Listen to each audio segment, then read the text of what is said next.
Praise the lord. ప్రభునందు మాకు అత్యంత ప్రియమైనటువంటి దేవుని బిడ్డలారా, మీ అందరికి కూడా ఈ ఉదయకాలపు స్వాగతాలు పలుకుచున్నాం. మీ అందరికి కూడా ప్రభు అయిన యేసుక్రీస్తు నామములో శుభములు తెలియజేస్తున్నాను. బాగున్నారు కదా? మీరందరినీ కూడా ఈ ఉషోదయ వాక్కుకై ప్రేమతో మిమ్మల్ని ఆహ్వానిస్తున్నాను. రండి, మీ కొరకు ఈ దినం నా మనసులో పెట్టినటువంటి మాటను మీ కొరకే చదివి వినిపిస్తాను. ఎఫెసీయులకు రాసిన పత్రిక క్రొత్త నిబంధనలో ఉన్నటువంటి పౌలు గారి ద్వారా పరిశుద్ధాత్మను రాయించినటువంటి పత్రిక, ఎఫెసీయులకు రాసిన పత్రిక 3వ అధ్యాయం 20వ లేఖనములో ఈ విధంగా సెలవిస్తోంది. ప్రతి ఒక్కరు కూడా ఒకవేళ వీలైతే మీ దగ్గర ఉన్నటువంటి పరిశుద్ధ గ్రంథాన్ని పట్టుకోండి, నేను చదివి వినిపిస్తాను. మనలో కార్యసాధకమైన తన శక్తి చొప్పున మనము అడుగు వాటినన్నిటికంటేను ఊహించు వాటన్నిటికంటేను అత్యధికముగా చేయగల శక్తి గల దేవునికి క్రీస్తు యేసు మూలంగా సంఘములో తరతరములు సదాకాలము మహిమ కలుగును గాక. ఆమేన్, ఆమేన్. ప్రియులారా, ఈ వాగ్దానంలో మీకు ఏమర్థమైందో నాకు అర్థం కాలేదు, కానీ ఒక్క మాట అంటున్నాడు. ఏమంటున్నాడంటే, మీరు అడుగు వాటి కంటేను ఊహించు వాటి కంటేను అత్యధికముగా దయచేయవాడు. అంటే మనం ఏదో కావాలని అడుగుతాం, దానికంటే అత్యధికంగా ఇస్తాడంట. నా దేవుడు నాకు ఇలా చేస్తే బాగుండని మనం ఊహించుకుంటాం, దానికంటే అత్యధికంగా చేస్తాడంట. ఎందుకంటే పరిశుద్ధాత్మ దేవుడు మాట్లాడతాడు. యోహాను సువార్త 10:10లో, దొంగ దొంగతనాన్ని చేయడానికి వస్తాడు, హంతకుడు హత్య చేయడానికి వస్తాడు, నేనైతే నా గొర్రెలకు నా జీవాన్ని సమృద్ధిగా ఇస్తానంటున్నాడు. దేవుడి పిల్లలారా, దేవుడు మనకు సమృద్ధిగా ఇచ్చే దేవుడు. ఎందుకంటే ఆయన సర్వ సమృద్ధి కలిగినటువంటి దేవుడు. దేవునికి మహిమ చెల్లిద్దాం. హల్లెలూయా. ఎవరు అలా సమృద్ధిగా పొందుకున్నారని బైబిల్ గ్రంథంలో మీరు ఆలోచన చేయగలిగితే, ఆది కాండంలో విశ్వాసులకు తండ్రిగా పిలువబడినటువంటి అబ్రహాము ఒక దినాన ఇలా ప్రార్థన చేస్తున్నాడు. అయ్యా నాకు ఒక వారసుడిని దయచేయండి అయ్యా, నాకు ఒక కుమారుని దయచేయండి అయ్యా, లేకపోతే ఈ పనివాడైనటువంటి ఎలియాజర్ని నేను వారసుడిగా చేసుకోవాలా అంటే, దేవుడు ఆ రాత్రి వాకిలి బయటికి తీసుకుని వెళ్ళి, అబ్రహామా ఆ నక్షత్రాలన్నీ చూడు, లెక్క పెట్టంటే నేను లెక్క పెట్టలేనయ్యా. ఒకవేళ నువ్వు లెక్క పెట్టుకోగలిగితే లెక్క పెట్టుకో, ఎందుకంటే రానున్న కాలంలో నీ యొక్క సంతానాన్ని ఇసుక రేణువుల వలె ఆకాశ నక్షత్రాలను మించి విస్తారంగా నేను దీవించబోతున్నానని అన్నాడు. అన్న మాట ప్రకారం ఈరోజు చూసుకుంటే, మరి అబ్రహాం సంతానంలోంచి వచ్చిన ఇష్మాయేలీలు ఆయా దేశాల్లో ఉన్నారు, అబ్రహాములోంచి వచ్చినటువంటి యూదులు ఇశ్రాయేలీలు ఆయా దేశాల్లో ఉన్నారు, అబ్రహాము ద్వారా కెతూరా ద్వారా వచ్చిన వాళ్ళు అన్యజనాంగం, ఇంక ఎక్కడ చూసినా వాళ్లే కదా. అబ్రహాం జనాంగాన్ని లెక్క పెట్టలేము. ఈరోజు ఒక్కడిని అడిగితే ఊహించలేనంత మందిని దేవుడిచ్చాడు అబ్రహాము జీవితంలో. నీ బ్రతుకులో నా బ్రతుకులో కూడా అదే చేయగలదు. ఒకరోజు సొలొమోను అడుగుతాడు, అయ్యా నీ జ్ఞానము నాకు దయచేయనయ్యా, నీ జ్ఞానము నాకు దయచేయమంటే దేవుడు అన్నాడు, జ్ఞానం మాత్రం కాదు, నీకు రాజ్యము ఘనత అనగా ఈ రెండిటితో పాటుగా ఇంకా నీకు సంపదను కూడా నీకు ఇస్తానన్నాడు. జ్ఞానం ఇస్తానంటున్నాడు, సంపదను కూడా ఇస్తానన్నాడు. అడిగిన దానికంటే ఎక్కువ ఇచ్చాడా లేదా? నీ బ్రతుకులు కూడా అదే ఇస్తాడు. కాకపోతే నువ్వేం చేయాలి? అది నమ్మాలి. నమ్మిన వారికి సమస్తము చేయగలిగినటువంటి దేవుడు. ఇంకొక విషయాన్ని కూడా మేము ముందుంచబోతున్నాం. ఆది కాండంలో మీరు అబ్రహాం గురించి చదివారు కదా. సమూయేలు గ్రంథంలో ఇంకొక సంఘటన కూడా జరిగింది. చాలా కాలం ఆ హన్నాకి పిల్లలు లేరు కదా. హన్నాకి పిల్లలు లేకపోతే అనేకుల చేత చేతరించబడింది, హేళన చేయబడింది. ఏమండి, ఆ హేళన చేయబడుతున్న తన బ్రతుకులో దేవుడిని ఒక్కటి అడిగింది, అయ్యా దేవా నాకు ఒక కుమారుని ఇవ్వండి, ఆ కుమారుని మీకే ఇచ్చేస్తానయ్యా అని మొక్కుకుంది. దేవుడు ప్రార్థనలు ఆలకించేవాడు కదా. ఆ ఒక కుమారుని ఇచ్చాడు దేవుడు. ఆ కుమారుడికి సమూయేలు అని పేరు పెట్టారు. సమూయేలు అని పేరు పెట్టడమే కాదు కానీ ఆ కుమారుని తీసుకెళ్లి దేవుని మందిరంలో విడిచిపెట్టడం జరిగింది. అద్భుతం. ఒక కుమారుని అడిగితే మీరు చూడండి, మొదటి సమూయేలు గ్రంథం 2వ అధ్యాయం 21వ వచనంలో, మొదటి సమూయేలు గ్రంథం 2వ అధ్యాయం 21లో చూడగలిగితే అక్కడ ఉంటుంది, సమూయేలు పుట్టిన తర్వాత హన్నమ్మ గట 3 కుమారులు మరియు 2 కుమార్తెలు పుట్టారు. దేవునికి మహిమ కలుగునుగాక. ఒక కుమారుడిని అడిగితే 6 ఇచ్చాడు కదా దేవుడు. అడిగిన వాటికంటే ఎక్కువగా ఇచ్చే దేవుడు. స్తోత్రం చెప్పండి కొంచెం. హల్లెలూయా. విత్తనాలు పిడికిడే ఉంటాయి, కానీ అవి మన ఇంటికి వచ్చేటప్పటికంట అవి గరిసెడిగా మార్చే దేవుడు. దేవునికి మహిమ కలుగును గాక. నువ్వు అడిగింది గోరెంత అవ్వచ్చు, కానీ దేవుడిచ్చింది మాత్రం కొండంత ఇవ్వగలిగిన సమర్థుడు. మా బ్రతుకుల్లో కూడా 14 సంవత్సరాల క్రితం సేవకి ఇక్కడికి వచ్చినప్పుడు ఆరాధన చేయడానికి సమయం ఎక్కడ స్థలం లేదు. ఆ గృహంలో ఈ గృహంలో వీరింట్లో చేపల పైన లేకపోతే బయట బయట పరదాల పైన ఆరాధన చేసుకునేవారు. ఒకరోజు అనుకుంటున్నాను, అయ్యా మాకు చిన్న తాటాకు షెడ్ అయిన ఇవ్వండి అయ్యా, మమ్మల్ని ఆరాధన చేసుకుంటాం. బయట ఆరాధన చేస్తే అందరూ మమ్మల్ని హేళనగా చూస్తున్నారయ్యా. పెంట స్థలాల్లో ఆరాధన చేస్తుండేవారమయ్యా. ఈ చుట్టూ దుర్గంధం మమ్మల్ని ఆవరిస్తుందయ్యా. వర్షాకాలం నానాయాత్ర పడుతున్నామయ్యా అని అనుకున్నప్పుడు అప్పుడు అన్నాను, అయ్యా ఒక 60 గజాల స్థలమైన ఇవ్వగలవా? 60 గజాల స్థలం ఇవ్వండి అయ్యా అని ప్రార్థన చేశాం. 5 నెలలు ఉపవాసం ఉండి ప్రార్థన చేయడం జరిగింది.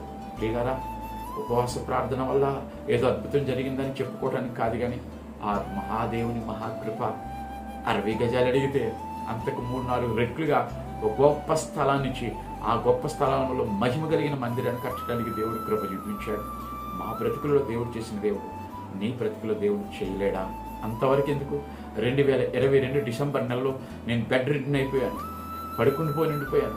ఆ రాత్రి అంతా నిద్ర ఉండేది కాదు, పగల కూర్చొని ఉండేవాడిని. రాత్రి అంతా నిద్ర పట్టేది కాదు, విపరీతమైన మెడనొప్పి. ఎక్కడికి వెళ్ళి ఏం చేయాలో అర్థం కాలేదు. 4 రోజులుగా నిద్ర లేదు. అలాంటి టైంలో మా సంఘ బిడ్డలు కొంతమంది ఏం చేశారంటే బలవంతంగా నన్ను హాస్పిటల్కి తీసుకువెళ్ళారు. వాళ్ళు ఆ యొక్క ఎంఆర్ఐ స్కానింగ్ తీయగా ఆ స్కానింగ్కి 20,000 అయినట్టు 20,000 రూపాయలు అయింది. ఆ యొక్క స్కానింగ్లో రిపోర్ట్ వచ్చింది.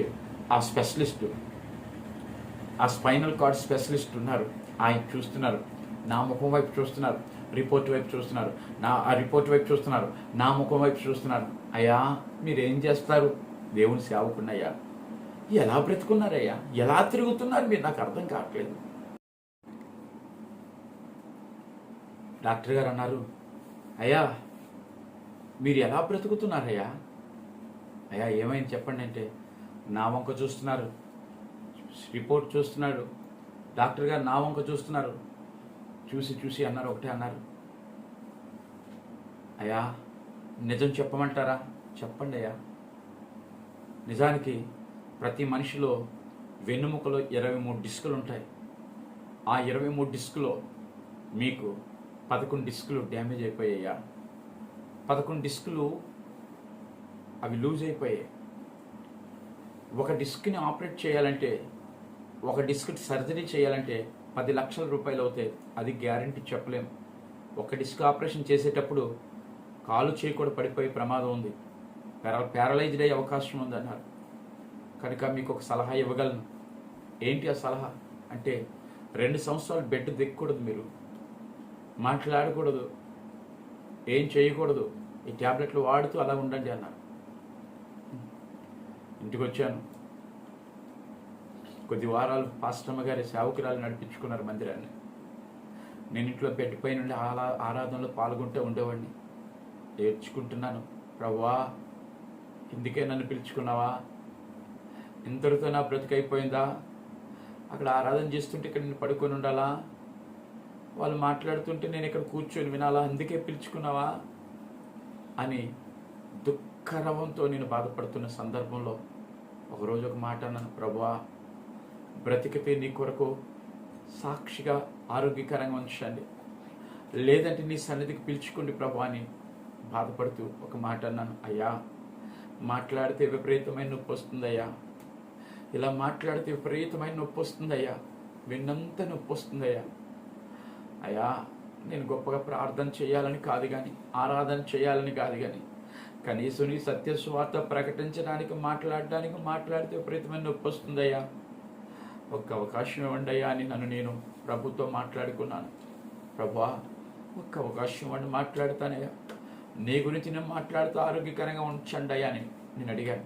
ప్రియులరా, ఆ రోజు ఇంకా నేను ఉండలేక కొన్ని వారాలు గడిచిన తర్వాత మందిరంలోకి నేనే వెళ్ళిపోయి ప్రభువా నిన్ను ఆరాధన చేస్తానని లేచి బలవంతంగా ఆరాధన చేసేసాను.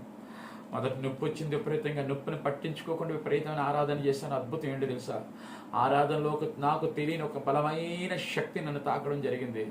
ఆ నొప్పి ఎక్కడిదక్కడ మయమైపోయింది. 2 సంవత్సరాలు పరిపూర్ణంగా బెడ్ రెస్ట్లో ఉండాలన్నారు డాక్టరు.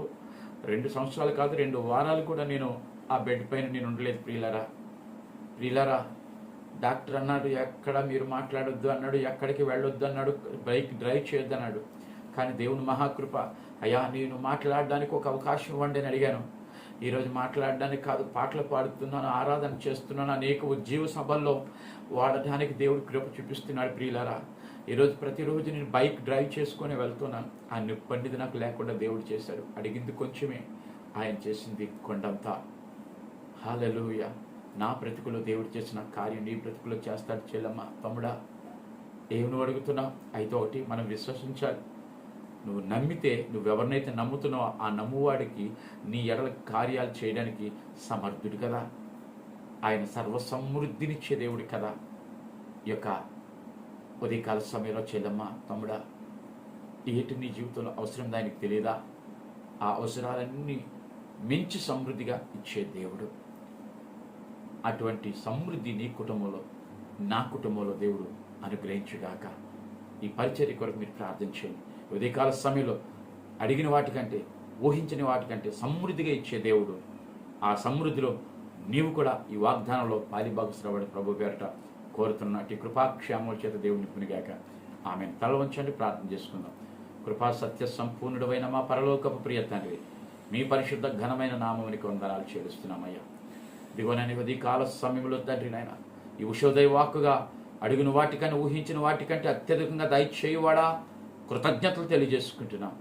మీరే ప్రతి ఒక్కరికి సర్వ సమృద్ధి దయచేయమని సమస్త ఘనత, మహిమ, ప్రభావాలు మీకే ఆరోపిస్తూ ఈ ఉదయకాల సభను, ఈ ప్రభువా, ఈ వాక్కును వింటున్న ప్రతి ఒక్కరి మీద నీ సమృద్ధి చేత నింపి నడిపించుకోమని యేసయ్య శ్రేష్టమైన నామమున ప్రార్థించి పొందుకొని ఉన్నాము పరలోకపు ప్రియ తండ్రి, ఆమేన్. ఇప్పుడు మన పరమ తండ్రి అయిన దేవుని యొక్క ప్రేమయు, కుమారుడైన యేసు క్రీస్తు వారి యొక్క కృపయు, పరిశుద్ధాత్మ యొక్క అన్యోన్య సహవాసము, సమాధానము సదాకాలము తోడేండి నడిపించును గాక. ఆమేన్, ఆమేన్. మీ గాడ్ బ్లెస్ యూ. ప్రియులారా, మీరందరూ కూడా లైక్ చేయడం మర్చిపోతున్నారు. దాన్ని లైక్ చేయండి. అంతేకాదు, ఈ మాటల ద్వారా ఒక్కరైనా సరే బలం పొందుకుంటారు కనుక ఇది అనేకులకి షేర్ చేయండి. ప్రతిరోజు ఉదయకాల సమయంలో మరి మీరందరూ కూడా ఈ మాటలు వినండి. ఉషోదయ వాక్య ఆహ్వానం